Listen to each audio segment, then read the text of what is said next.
Welcome to Raji home maker channel. இன்றைக்கி நம்ம பார்க்க போகிறது சூப்பரான ஜவ்வரிசி பால் பாயசம் தாங்க.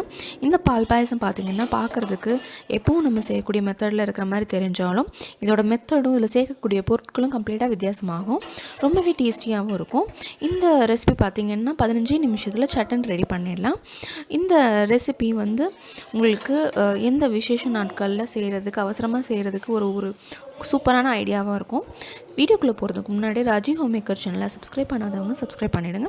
பக்கத்தில் இருக்க பெல் ஐக்கானையும் கிளிக் பண்ணுங்கள். அப்போ தான் நான் எந்த இன்னோவேட்டிவான ரெசிபி போட்டாலும் உடனே உங்களுக்கு நோட்டிஃபிகேஷனில் வரும். வீடியோக்குள்ளே போகலாம். இதில் நான் என்ன சேர்க்க போகிறேன்னு பார்த்தீங்கன்னா, ஏற்கனவே 3 மணி நேரம் ஊற வச்சுருக்கேன் ஜவ்வரிசியை. 1/2 கப் ஜவ்வரிசி எடுத்திருக்கேன். அந்த ஜவ்வரிசியை இப்போ இந்த பாத்திரத்தில் சேர்த்துக்கலாம். இது பாத்திரத்துலேயே நம்ம வச்சிடலாம், குக்கரில் வைக்கணும் அவசியம் கிடையாது. இதை சேர்த்து கிளறி விட்டு ஒரு 10 நிமிஷம் வேக வச்சு எடுத்துக்கலாம். இப்போ நான் இன்னொரு பாத்திரத்தில் என்ன செய்திருக்கேன்னு பார்த்தீங்கன்னா, பால் சேர்த்துருக்கேன். இந்த பால் பார்த்தீங்கன்னா நான் 3/4 கப் எடுத்திருக்கேன். இந்த பால் இன்னும் கூட உங்களுக்கு வேணும் அப்படின்னா நீங்கள் கூட எடுத்துக்கலாம். இதோட நான் 1/2 கப் தண்ணி சேர்க்குறேன். தண்ணி அதிகமாக சேர்த்துறாதீங்க, பாயசம் டேஸ்ட்டாக வராது.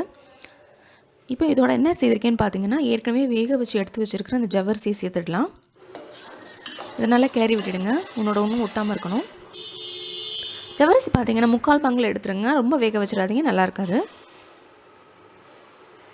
இப்போ இதில் பார்த்தீங்கன்னா 1/2 கப் கண்டென்ஸ்டு மில்க் சேர்க்குறேன். இந்த கண்டென்ஸ்டு மில்க் நீங்கள் ஸ்டோரில் வாங்குறதையும் யூஸ் பண்ணிக்கலாம், இல்லைன்னா நீங்கள் வீட்லேயும் இதை ப்ரிப்பேர் பண்ணிக்கலாம். இப்போ இதை நல்லா கிளறி விட்டுடுங்க. இந்த பாயசம் பார்த்திங்கன்னா நேரம் ஆக ஆக ரொம்ப கெட்டியாகாது. நம்ம கொஞ்சம் தண்ணியாக செய்கிறதுனால டைலூட்டடாகவே இருக்கும், நல்லாயிருக்கும். இதில் 1/2 கப் சர்க்கரை சேர்த்துக்கிறேன்.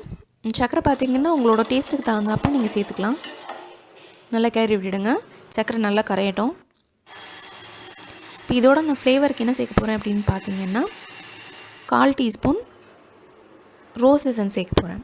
பொதுவாக இதுக்கு ஏலக்காய் சேர்ப்பாங்க, ஆனால் நான் ஏலக்காய் சேர்க்க போகிறதில்ல, ரோஸ் எசன்ஸ் சேர்க்குறேன்.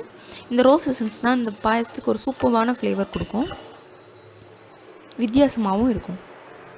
இந்த கண்டென்ஸ்டு மில்க்கும் இந்த ரோஸ் எசன்ஸும் சேரும்போது இந்த பாயசத்துக்கு ஒரு சூப்பர் டேஸ்ட் கொடுக்குங்க.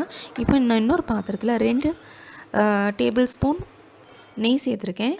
இதில் 5லேருந்து 6 முந்திரி பருப்பை வறுத்து எடுத்துக்கலாம் பாயசத்தில் சேர்க்குறதுக்காக. நீங்கள் வேணும்னா கிஸ்மிஸ் பழம் கூட சேர்த்துக்கலாம். இப்போ இந்த வறுத்து முந்திரி பருப்பு பாயசத்தில் சேர்த்துட்டேன். இதை நல்லா கிளறி விட்டுடுங்க, ஒரு கொதி வரட்டும்.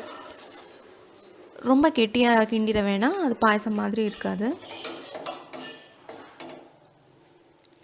இப்போது சூப்பரான ஜவ்வரிசி பால் பாயசம் ரெடி ஆகிடுச்சு.